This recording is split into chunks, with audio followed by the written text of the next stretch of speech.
감사절 하나님께서 우리에게 시편의 말씀을 공유해 주셨습니다. 시편 150편 말씀을 이해하는 가장 좋은 방법은 먼저 내용을 먼저 보지 말고요. 시편에 표제가 있는 것은 표제를 먼저 보고 이해를 한 다음에 이 시는 이런 목적으로 쓴 시구나라고 표제를 먼저 보고 본문을 이해하는 게 굉장히 중요한데요. 시편 132편의 표제는 성전에 올라가는 노래다라고 붙여놨습니다. 성전에 올라가는 노래는 시편 120편부터 134편까지 총 15편이 성전에 올라가는 노래로 되어 있습니다. 성전에 올라가는 노래. 좀 더 풀이하면 성전에 오르면서 불렀던 노래다라고 얘기를 할 수가 있는데요. 성전에 올라가는 노래 이 15편을 언제 불렀을까? 학자들마다 주장하는 것 조금 더 다릅니다. 예를 들면 어떤 학자들은 이스라엘에 세 절기가 있었는데 세 절기 때마다 이스라엘 전 지역에서 예루살렘 성을 향하여서 예루살렘 성전에 올라가면서 불렀던 노래다라고 생각해서 성전에 올라가면서 불렀던 노래다라고 생각하는 사람이 있고요. 두 번째는 바벨론 포로 생활이 끝나고 바벨론 포로지에서 예루살렘으로 귀환하면서 해방된 이스라엘 사람들이 예루살렘으로 올라오면서 불렀던 시가 바로 성전에 올라갔던 노래다라고 주장하는 사람도 있습니다. 세 번째는 성전 안에 부인의 뜰에서 남자의 뜰에 이르는 계단이 15계단이 있었다는 거죠. 15계단이 있는데 그 15가지 계단을 생각하면서 15편을 만들고 그 계단에 오를 때마다 15편을 불렀다라고 주장하는 일부의 학자들도 있습니다. 또 어떤 사람들은 시편을 노래하면서 150편 가운데 이 성전에 올라가는 노래는 목소리를 더 높여서 부르는 그런 의미로 성전에 올라가는 노래라고 주장하는 그런 학자도 있는데요. 대체적으로 많은 사람들은 어떻게 이해하느냐면 첫 번째 것을 이해합니다.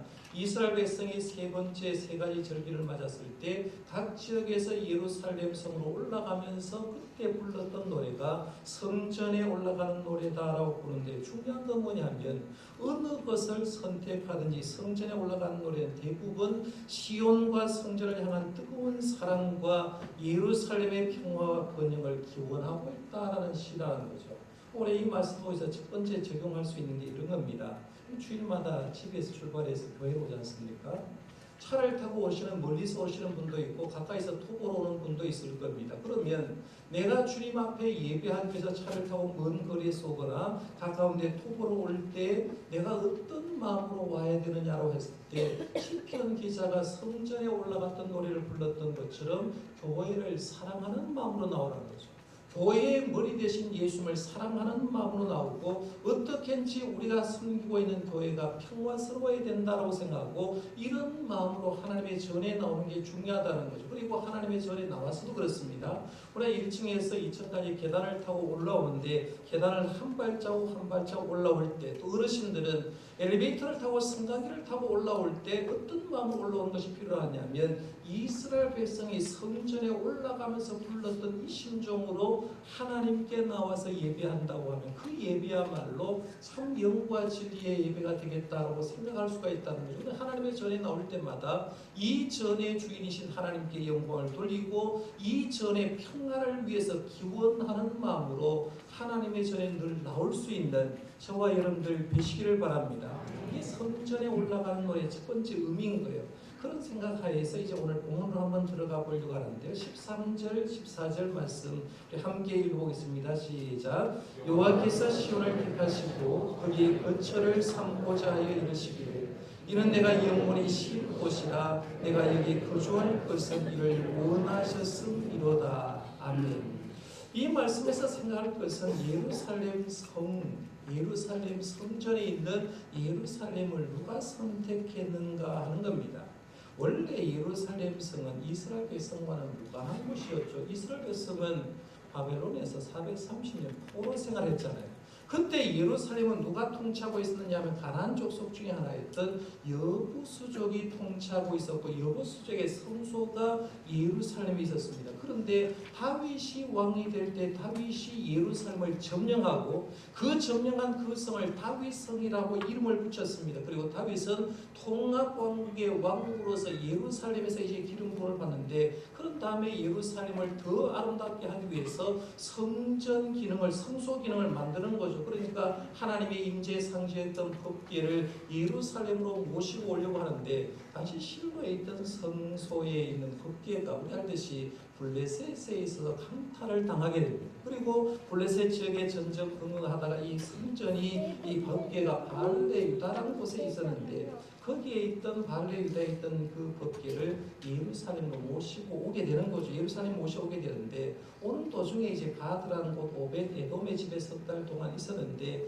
법궤가 있는 곳이 놀랍게 보응되고 잘 살게 되었지 않습니까? 그래서 우여곡절 가운데 예루살렘으로 이제 법궤를 모시고 오는데, 그때 이 다윗이 얼마나 기뻤던지, 자기가 왕임에도 불구하고 치면 불구하고 춤을 추면서 찬송했는데, 성경 기록에 의하면 바지춤이 내려갈 정도의 그런 것도 느끼지 못하고 찬송하면서 법궤를 모셨다는 얘기죠. 그러면 이 법궤 이동을 가만히 한번 생각해 보면서 오늘 본문을 다시 한번 읽었습니다. 13절 14절에 보면, 여호와께서 시온을 택하시고 자기 거처를 삼고자 하여 이르시기를, 이렇게 말하면서 시온성 예루살렘 성을 선택한 분이 누구냐는 거예요. 다윗을 선택한 하나님이 선택했고, 그 하나님이 거기에 법궤를 안치함으로 통해서 내가 영원히 여기서 쉴 곳이라, 내가 여기에 거주할 것은 이를 원하셨습니다 라고 말하면서, 내가 예루살렘을 중심에서, 법궤를 중심에서 너희들과 함께 있겠다라고 얘기하는 거예요. 이런 생각을 하면 이제 본문이 조금 보일 겁니다. 그런 생각하고 이제 시편 132편 말씀을 조금 분해를 해주면, 1절에서 7절 말씀은 주를 위해서 성전을 짓고자 하는 다윗의 깊은 근심입니다. 아마 후대에 사람이 있으면서 다윗이 성전 짓고 싶어하는 마음이 있었지 않습니까? 법궤를 안치하려고 성전 짓고 싶은 마음이 있는데, 그걸 회상을 하는 거죠. 그 다음에는 8절에서 10절 말씀은 다윗이 법궤를 올릴 때 그때 기도의 내용이 나옵니다. 그것도 회상하는 내용이 나오고요. 11절 말씀부터 18절 말씀까지는 하나님의 언약과 그 약속에 대한 진술입니다. 법궤를 중심해서, 예루살렘을 중심해서 하나님을 잘 섬기는 사람에게 어떤 복을 주어지는가, 그 복을 얘기를 하고 있는데, 오늘 우리가 읽은 본문 말씀은 이 복 가운데 몇 가지를 좀 생각해 보려고 하는데요. 그 복을 이제 15절부터 한 절 한 절 제가 조금 설명을 해드리겠습니다. 15절 말씀에 보면, 내가 이 성의 식료품의 풍족이 복을 주고 떡으로 그 빈민을 만족하게 하리로다 라고 말하면서, 하나님을 중심으로 모시고 사는 자들에게 모든 종류의 복을 주겠다라고 했죠. 식료품의 복을 주고 떡으로 그 빈민을 만족하게 하리라 했는데요. 옛날 어른들 복 얘기하면 이런 거예요. 저 사람 참 먹을 복이 있어 라고 할 때가 있잖아요. 복도 여러 가지 복이 있어요. 그런데 우리가 보통 이제 집에 가서 어떤 요리를 특별하게 요리를 했어요. 어떻게 재미나게 특별한 요리를 했는데, 그 요리를 해놓고 상에 딱 차려놓고 먹을만 하면 띵동해가 어떤 사람이 올 때 있지 않습니까? 그럴 때 우리는 그 사람 보고 뭐라 합니까? 당신 참 먹을 복이 있다라고 얘기하지 않습니까? 그런데요, 사실은 먹을 복이 제일 좋았던 사람, 가장 있었던 사람이 누구냐면 이스라엘 백성들입니다. 한번 생각해봐요. 이스라엘 백성이 출애굽하고 광야 40년 생활할 때 굶어 죽은 사람이 있습니까? 하나도 없지 않습니까? 40년 광야 생활한 하나님께서 그들에게 매일 아침마다 만나를 내려주고 고기 먹고 싶다고 하니까 메추라기를 주는 것을 보게 되는데, 하나님이 역사하니까 그들에게 먹을 걸 주는데요. 예수님이 이 땅에 사역할 때도 예수님이 먹는 것 굉장히 관심을 가졌습니다. 관심을 가지고 5병의 기적으로 우리가 5,000명이고 7병의 기적으로 4,000명의 장증을 먹은 걸 보면, 아, 주님을 만난 사람들에게는 먹을 것을 주님께서 해결해 주시는가 생각하는 거예요. 사실 지금 우리들은 먹고 사는 문제 걱정하지 않습니다. 우리 젊은 청년들의 학생들은 먹는 거 뭐 걱정합니까? 라고 하는데요. 아마 여러분이 한 50 이상에 된 사람들은 30년, 40년 전만 해보세요. 저희가 어릴 때, 제가 만약 어릴 때, 초등학교 다닐 때, 중학교 때 어머니가 생일이라고 뭐 선물 사준 적이 있습니까? 생일 맞으면 그저 잘해주는 게 쌀밥 한 그릇 해주는 거 아닙니까? 쌀밥 한 그릇에 미역국 하나 해주면 최상의 음식이라고 생각하는데, 그때만 해도 먹을 것이 해결은 되지 않습니까? 그런데 지금 우리가 하나님을 잘 섬기려 이게 먹을 것이 해결되는데, 주변 국가 한번 보세요. 북한만 해도 먹고 사는 문제 해결하지 않지 않습니까? 굶어 죽는 사람 그렇게 많다고 얘기하고요. 전 세계적으로 봐도 70억 인구 중에 7명당 1명권인 10억에 가까운 사람들이 아직도 영양실조로 괴로워하고 있는 이런 시대를 살아가고 있다는 거예요. 그러면 우리가 눈을 들어서 북한 땅을 바라보고 눈을 들어서 어려운 사람을 바라보면서 우리를 자신을 비교를 해보면 느끼는 거죠. 우리가 하나님을 잘 섬겨서 어떤 복을 받았냐 했을 때 하나님께서 오늘 말씀해 보면 하나님을 잘 섬기는 자에게 식료품을 풍족해 주어 떡으로 그 빈민을 만족하게 하리라 했는데 이렇게 하나님께서 우리에게 먹을 복을 주신 줄 믿으시길 바랍니다. 이제 먹고 사는 거 해결된 거예요. 그런데요, 재미난 건 예수님은 먹을 복에서 한 걸음 더 나가지 않습니까? 주님은 이 세상에 있는 양식을 뭐라고 정의하느냐 하면 요한복음 6장 20절에 보면 이 세상의 양식은 썩을 양식이다 했어요. 여러분의 집에 있는 쌀을 사가지고 이걸 안 먹고 한 해, 두 해 두고 10년만 놔두고 보세요. 그걸 먹을 수 있습니까? 썩은 양식이 되는 거죠. 먹지 못한다는 거. 우리 음식도 마찬가지입니다. 내 몸속에 들어와서 음식물이 들어오지만 얼마 지나지 않으면 배설물로 돼서 썩어지는 거죠. 세상의 양식은 썩을 양식이지만 우리 주님은 나를 믿는 자에게는 영생까지 주는 양식, 영의 양식을 주겠다는 거예요. 오늘 우리들이 주님 앞에서 신앙생활하면서요, 내가 하나님을 잘 섬겨서 육의 양식은 물론이고 영의 양식을 풍성하게 공급받음을 감사할 수 있기를 바랍니다. 그리고 하나님의 전에 나올 때마다 세상 음식은 세상에서 공급받지만요, 우리 성도 예배를 가운데 나는 주님 앞에 나오는데 영적으로 가다 생각하지 말고 주님 앞에 나올 때마다 영의 양식을 풍성하게 공급받고 살아갈 수 있기를 바랍니다. 그 말씀 한번 보겠습니다. 16절 말씀 이어서 한번 같이 읽어볼까요? 시작. 내가 그 제사장들에게 구원을 못 입히리니 그 성도들은 즐거이 외치리로다. 아멘. 15절 말씀이 이제 물질적인 축복을 준다라고 한다고 하면 16절은 구원을 베푸는 영적인 복을 주신다고 해서 16절의 말씀에 구원을 옷 입히리니라고 했는데 굉장히 좋은 말 아닙니까? 구원을 옷 입힌다. 9절 말씀에 보면요, 법궤가 올라올 때 제사장들이 의의 옷을 입고 춤을 췄다고 하거든요. 의의 옷을 입었는데 의의 옷을 입고 춤을 춘 그들에게 마지막에 16절에 하니까 너희가 너희들에게 구원을 옷 입힌다라고 했습니다. 옛말에 옷이 뭐라고 했어요? 옷이 날개다라고 했죠. 똑같은 사람이라도요, 양복을 입는 거하고 잠바를 입는 거하고 달라요. 그럼 제가 지난주에 이렇게 광고 드린 대로 제가 지난 한 주간 정책당회도 준비하고 기도하는 시간으로 한 주간 제 따로 시간을 보냈어요. 목회자가 여러분 생각하면 늘 교회에서 조용한 시간 가질 거라고 생각하는데 사실은 굉장히 시간이 바쁩니다. 조용하게 한 시간 앉아서 말씀 묵상하기가 굉장히 힘든 그런 시간을 보내는데 그런 가운데 이제 한 주 휴가를 내고 조용하게 시간을 보내면요, 영적으로 굉장히 많이 충전을 얻어요. 사람들 하나 만나지 않고 자연과 함께 성경을 보고 책을 읽으면서 굉장히 만족감을 얻는데 제가 한 주간 보낸 건 대구 침산제일교에서 운영하는 영천에 있는 너티나무 빌리지라는 수양관이에요. 장로님 한 분이 15,000평의 땅을 이제 기증을 하고 5억 원을 자기가 내서 교회에서 기증을 했던 거기에 가서 제가 이제 머물렀는데 머무르고 이제 수요일쯤 되니까 오후 시간이 이제 걱정이 되는 겁니다. 여러분 같으면 수요 예배 안 드려도 관계가 없겠는 성도가 있겠지만 그래도 제가 목사님이니까 수요 예배 어디로 드릴까 생각하다가 영천 시내 가서 큰 교회 가서 드릴까 아니면 시골 교회를 드릴까 생각하다가 시간도 아끼고 시골 교회에서 한번 예배를 드려야 된다 생각하고 제가 묵고 있는 수양관에서 가장 가까운 교회 청통교회라는 교회 가서 예배를 드리게 됐습니다. 수요 예배 갔어요. 수요 예배 가보니까 이제 한 20명 정도 성도가 앉았습니다. 성도가 앉았는데 목사님 이제 설교를 하는데 제가 봐도 제가 목회자니까 표정만 봐도 알거든요. 저 목사님 지금 흥분하셨구나. 흥분을 하셨는데 왜 흥분했냐 하면 설교 내용 같은 말씀을 하는 겁니다. 우리 교회가 하나님 축복해 줄 것 같다고 얘기하는 거예요. 왜냐하면 지금 수요 예배 20명이 나왔습니다. 20명이 나왔는데 저 앉아있는 사람 지금 오늘 처음 보는 사람이 와 있다는 거예요. 제 목장이 청바지 차림에 잠바를 입고 왔거든요. 평범한 시골 사람처럼 가는 거예요. 머리도 여름 지금은 그래도 스프레이도 푹 뿌리고 왔지만 자연스러운 그런 머리로 가보니까 목사님이 생각해 저 사람 귀농한 사람 아닌가 그렇게 생각하면서 제가 갔는데 저 새로운 사람 왔다고 저를 보는데 제가 얼마나 민망한지요. 저분 좀 있으면 실망할 건데 제가 그래서 새 가족의 심정을 처음 확인했다는 거예요. 새 가족 왔을 때 너무 부담 주면 안 되겠다 이런 생각을 하는데 제가 만약에요 청바지가 아니고 잠바가 아니고 정장 평소에 주위에 있는 깨끗한 정장을 입고 바다리 코트를 입고 갔다고 하면 목사님이 저를 새 가족으로 취급하겠습니까? 저런 분이 시골 교회 오리라 생각하지 않았을 거라는 거예요. 어떤 옷을 입었느냐에 따라서 굉장히 사람 보는 다르다는 거예요.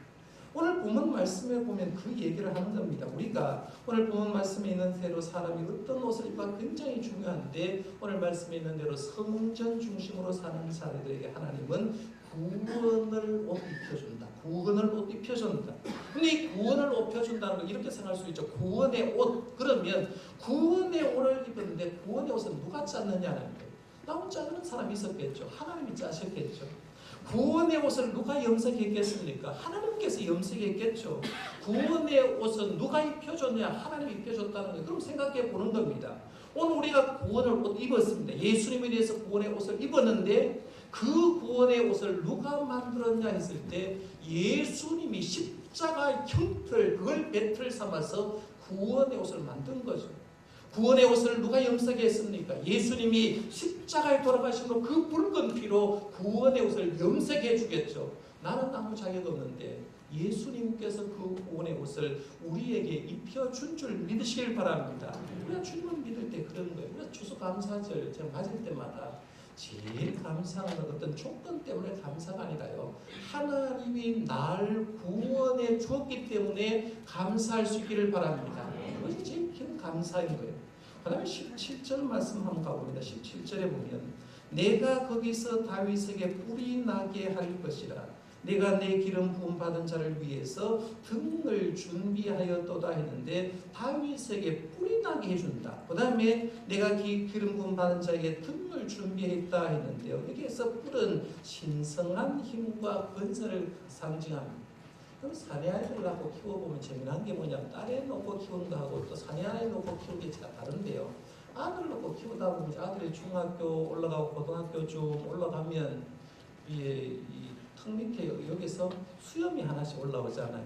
그러면 아들이 이제 어떻게 생각하느냐 하면 아버지도 매일 아침마다 이제 면도를 하는데 드디어 나도 남자가 되었다라고 생각하지 않습니까? 그러면서 아버지가 면도하고 있던 면도기도 하면서 밀어보면서 나도 드디어 어른이 되었구나, 남자가 되었다 생각하는 거예요. 그러니까 작은 수염 하나에서 내가 성장했다는 걸 느낀다는 거예요. 그러면 오늘 본문 말씀에 나온 뿔 얘기를 하는데 숫사슴도 뿔이 자람으로 통해서 자란 뿔을 가지고 있는 숫사슴이 훨씬 더 고귀하고 파워가 있고 힘이 있다는 걸 얘기하는 거죠. 그러니까 오늘 말씀에 다윗에게 뿔이 나게 해준다는 말은 다윗이 왕권이 점점 권능에서 권능으로 더 파워가 있을 거다라고 얘기하는 거예요. 그리고 등은 찬란한 그림과 기쁨을 상징합니다. 그래서 찬란하게 빛나게 해준다는데요. 성전을 사모하고 하나님 중심으로 사는 다윗에게 왕권을 보장해 주겠다는 거예요. 이걸 예언적으로 해석하면 이런 거예요. 다윗의 후손에서 누가 태어납니까? 기름 부음 받은 자 예수님이 태어나게 되는 거예요. 그러면 예수님이 태어나게 되면 그분은 세상의 빛으로 사역하게 된다. 그 얘기를 하는 겁니다. 예언적으로 볼 때 그런데요. 이 말씀 속에 느끼는 거 이런 겁니다. 우리 자녀들도 좀 잘 되기를 바라잖아요. 여러분 그렇지 않습니까? 자녀가 교회 잘 나오는 가정의 부모도 자녀 잘 되기를 바라고요. 내가 교회 중직자인데 자녀가 잘 나오지 않는 분데 보통 부모님들도 나는 하나님 앞에 이런 데가 되는데 내 자녀들도 잘 되었으면 좋겠다 안타까운 마음이 있는 집이 굉장히 많습니다. 그러면 내 후손들이 잘 되려고 하면 어떻게 하면 되겠습니까? 걱정되잖아요. 제일 먼저 해야 될 게 뭐냐면 내가 다윗처럼 하나님만 잘 섬긴다고 하면 때가 되면 우리의 후손에게도 하나님께서 이런 구원의 뿔과 등을 준비하셔서 빛나는 인생으로 살게 해줄 줄 믿으시길 바랍니다. 내가 하나님 앞에 어떻게 서 있는가 굉장히 중요한 거예요. 다윗이 왜 그렇게 인정받았고 다윗의 후손이 왜 이렇게 축복받았냐고 얘기한다고 하면 다윗 한 사람이 그렇게 훌륭했기 때문에 그렇다는 거예요. 사도행전 13장 22절에 보면 다윗을 평가할 때 다윗은 하나님의 마음에 맞는 인물이었다 했죠. 옛날 성경은 하나님의 마음에 합한 사람이었다 이렇게 쓴 거 있습니다. 왜 다윗은 이렇게 했을까? 다윗의 인물됨을 조금 한번 조사를 해보면요. 다윗이 어떤 사람이었냐 한번 생각해보면 몇 가지로 나눌 수가 있는데, 첫 번째는 다윗은 이론적인 신앙인이 아니라 실천적인 신앙인이었습니다. 여러분, 이론이 밝은 사람이고 실천이 밝은 사람이 있습니다. 잘 생각해 보셔야 됩니다. 다윗은 목자로서 목동으로서 살아왔던 사람이고요. 골리앗과 전쟁할 때 이론적으로 골리앗에 간 게 아니라 실제적으로 간 사람입니다. 그러니까 신앙생활을 이론적으로 잘하는 게 아니라 실제적으로 잘하는 거예요. 우리 성도님들 만나보면 요즘 예를 들면 모르는 거 없어요. 사실은요. 집사님 한 명 만나가지고 성경 어떻게 됩니까? 기도 어떻게 해야 됩니까? 말은 참 잘합니다. 못하는 사람이 없다는 거예요. 그런데 제일 안 되는 게 뭐냐면 기도해야 되는 줄 알면서 기도는 실행이 안 되죠. 성경 봐야 되는데 알면서 성경대로 못 살죠. 교회 와서 좀 조용하게 하고 하나님의 영광을 위해서 겸손하게 살아야 되는데 알면서 안 되는 게 뭐냐면 실천분위기가 안 되잖아요. 그런데 다윗은 실천적인 신앙이었습니다. 두 번째, 다윗은 고난 속에서 기다림으로 연단된 신앙인입니다. 여러분, 사람은요 연단받지 않고는 큰 인물이 될 수가 없거든요.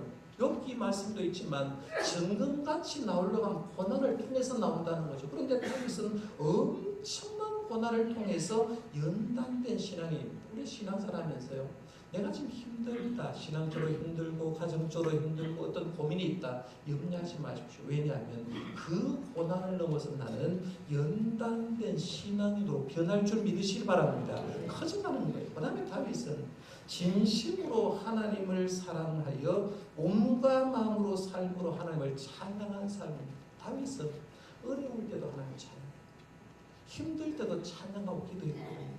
다윗은 이렇다는 거죠. 항상 하나님을 찬양하면서 겸손했던 사람이고, 네 번째로 다윗은 재물에 대해서 일정 깨끗한 사람이었습니다. 다윗은 수없이 많은 전쟁 치르면서 전리품을 했지만 자기가 가지려고 노력하는 것이 아니라 하나님을 위해서 썼고 백성을 위해서 사용했던 겁니다. 그렇더니만 역사가들은 다윗을 이렇게 평가하죠. 이스라엘 역사 가운데 가장 훌륭한 왕이 누구냐? 다윗이었다라고 평가를 합니다.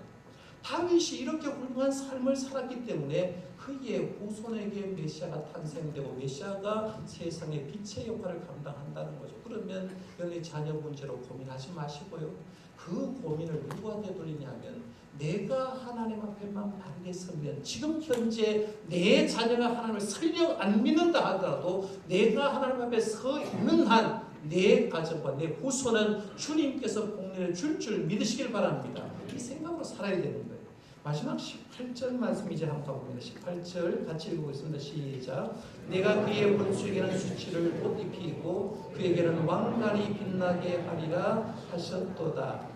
다윗이 왕이 되었을 때 많은 대적자들이 있었습니다. 심지어는 아들까지 대적했잖아요. 그런데 하나님 뭐라고 하냐면, 이 시온을 중심에서 살면 원수에게는 수치를 옷 입히고 그에게는 왕관이 빛나게 하셨다라고 하는데요. 우리 성도들이 분명히 알아야 될 게 뭐냐면, 내가 하나님 앞에 바르게만 서 있으면 하나님이 내 가정도, 내 삶도, 내 사업장도 주님께서 지켜주는 줄 믿으시길 바랍니다. 제가 근래에 이사 예배를 드린 몇 가정에서 드린 말씀이 욥기 1장 말씀을 드린 적이 있어요. 몇 가정이 장로님의 가정도 드렸고 권사님의 가정에도 욥기 말씀을 가지고 이제 강의를 해드렸는데, 왜 드렸느냐 하면 욥기를 제가 공부를 하면서 이 말씀이 눈에 확 띄는 거죠. 이게 어느 순간에 이 말씀이 보이기 시작하는데, 아 그렇구나, 우리가 하나님의 보호 없이는 살 수 없는 존재구나 생각하는데요. 그때 제가 드린 말씀이 욥기 1장 9절에서 11절 말씀이었습니다. 한번 같이 읽어보겠습니다. 굉장히 중요한 말씀이기 때문에요. 여러분이 이제 공개를 하려고 합니다. 9절, 10절, 11절 시작. 사탄이 여호와께 대답하여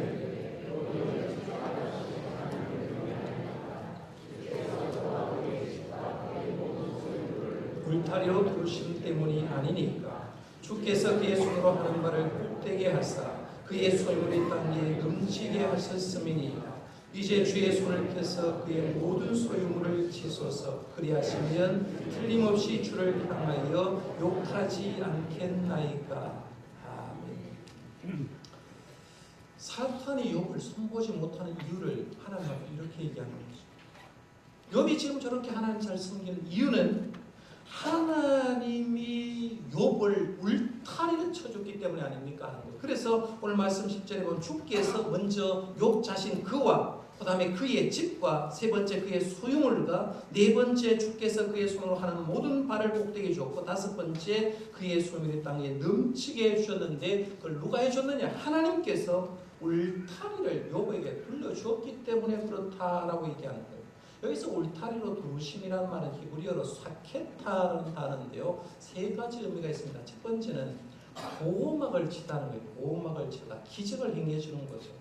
그럼 출애굽기를 연구하다 보면 이게 눈에 안 보입니까? 이스라엘 백성이 출애굽을 했어요. 제일 먼저 만난 장면이 홍해죠. 홍해를 걸렀을 때 하나님께서 모세를 통해서 지팡이를 들어라 가리키라 하라고 하니까 홍해가 갈라졌습니다. 그때 눈에는 보이지 않았지만 하나님께서 이스라엘 백성을 육지처럼 건너가기 위해서 양쪽 벽면을 하나님은 보호막을 쳐주는 거예요. 40년 광야 생활하고 그리고 요단강을 건널 때 모맥을 거두는 시기라서 요단강에 물이 흘렀는데 성경 말씀에 보면 투명막을 쳐주는데 하나님이 위에서부터 탁 해서 위에서부터 물이 멈추게 해준 걸 봅니다. 이게 하나님 울타리라는 거예요. 하나님이 울타리를 쳐주니까 보호막을 쳐주니까 이스라엘 백성을 지켜줬듯이 이 욥도 그렇게 지켜줬다는 거죠. 그래서 울타리로 도심이라는 뜻은 보호막을 쳐주다는 뜻이고요. 두 번째는 책임져 준다는 거죠. 너 내 울타리 속에 있으니까 내가 책임져 주겠다. 세 번째는 느려 주겠다는 거예요. 증가의 의미가 있습니다. 하나님께서 욥의 가정을 보호막을 쳐주고 책임주고 증가해 주니까 결국에는 욥과 욥의 가정과 온 재물들이 잘 되었는데 하나님 욥이 이렇게 잘 된 것은 주님이 울타리를 쳐줬기 때문에 보이지 않지만 울타리를 쳐줬기 때문인데 울타리 한번 걷어보십시오. 그러면 여기 하나님 앞에서 한결하지 않겠습니까? 라고 얘기하는 거예요. 여기 이 말씀을 쭉 보면 18절 얘기가 바로 그거예요. 내가 그의 원수에는 수치를 옷 입히고 그에게는 왕관이 빛나게 하리로다 라고 얘기를 하고 있는데요. 다윗을 괴롭힌 사람에게는 원수들인 수치를 다윗에게는 빛나는 멸관을 주면서 내가 너희를 지켜주겠다라고 하는 거죠. 이걸 예언적으로 보면 예수님이 만왕으로 왕국했을 때 사탄의 권세는 부수죠. 그리고 예수님이 영원한 이 세상을 통치하는 왕으로 타리라. 저는 바라기는 이 히브리어 사케타 보호막을 치고 책임져주고 누려주는 복을 우리 성도님들 모두가 받으시길 바랍니다. 하나님이 여러분 개인도 가정도 하는 일들도 사업장도 주님께서 울타리를 쳐 주셔야 되는데 우리 하나님 잘 섬길 때 이런 복을 받아 누리시기를 바랍니다. 자, 그럼 오늘 본문 말씀 한번 정리를 해보겠습니다. 시편 132편 기자가 아마 이 시를 쓸 때 머릿속에 이런 개념이 있었던 것 같습니다. 이 개념 첫 번째는 시온이 어디가 시온? 누구 거냐? 누가 줬냐? 시온. 근데 그 시온은 하나님 주셨는데 그 하나님 주신 시온에 다윗이 들어갔다는 거예요. 다윗이 들어가서 하나님께서 시온성을 다윗성으로 만들고 다윗이 법궤를 예루살렘으로 모시고 그리고 성전을 나중에 솔로몬 시대에 성전을 짓고 성소를 만듭니다. 하나님 중심하는 땅으로 만들어버리는 거죠. 하나님 중심으로 땅으로 만들어서 하나님께 예배를 했더니만 하나님이 예배하는 그들에게 메시아를 보내주고 메시아를 보내주니까 예수님이 멸류관을 썼는데 예수님을 따르는 사람들도 이 멸류관을 쓰는 삶을 살고 있구나. 이게 개념이 잡힌 거죠. 그러니까 이 시를 쓰는 겁니다. 다윗성이 원래 시온성은 기본 족속에 따면 그래서 다윗이 들어가고 하나님 중심으로 살고 법궤를 중심으로 살고 주님 영광으로 사니까 그 당대는 물론이고 후손을 통해서 메시아까지 보내주고 축복의 삶을 살았다라고 말하면서 이 찬송 부르면서 우리가 예루살렘 성전 중심으로만 살면 복 받을 수밖에 없다는 그 얘기를 쓰고 있는 저는 바라기는 이 말씀의 출발이 오늘 우리의 출발이 되기를 바랍니다. 우리의 신앙의 생활의 출발도 가정이 아니라 하나님의 교회를 중심에서 주님 중심으로 산다고 하면 영육간의 복을 우리에게 주실 줄 믿으시기를 바랍니다. 기도하겠습니다.